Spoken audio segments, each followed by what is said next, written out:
बिस्मिल्लाहिर्रहमानिर्रहीम। अस्सलाम वालेकुम बहनों, भाइयों और बुजुर्गों। आज हम इस मालूमाती और तालीमी वीडियो में अब्बासी खलीफा 13वें खलीफा अल-मुअत्तज़ की दिलचस्प वरासत को बयान कर रहे हैं।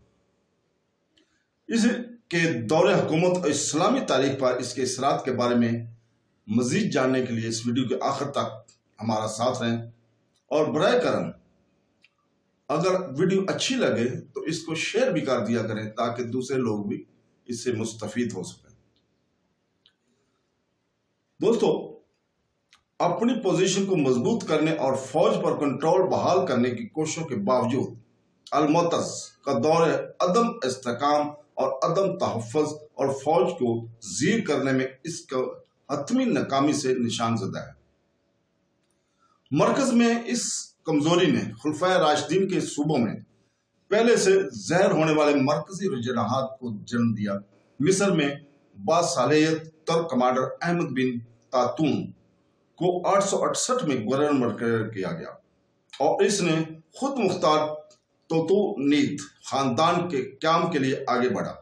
अगरचे ये 905 में अब्बासियों के कब्जे में आ गई, लेकिन तुलविन हुकूमत ने फरऔनों के बाद पहली बार मिस्र को एक अलग सियासी वजूद के तौर पर कायम किया।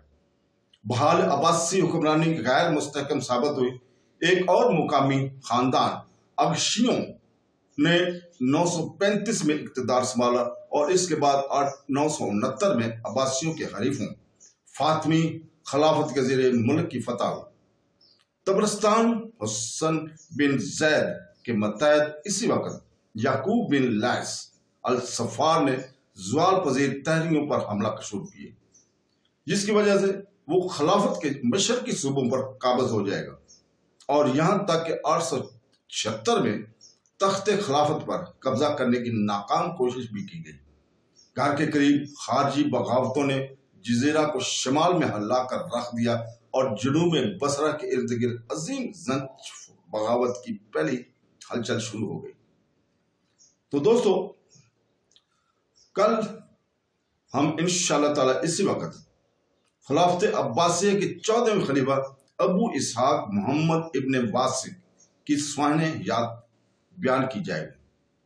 तो दोस्तों, इसके साथ ही अल्लाह हाफ़िज़।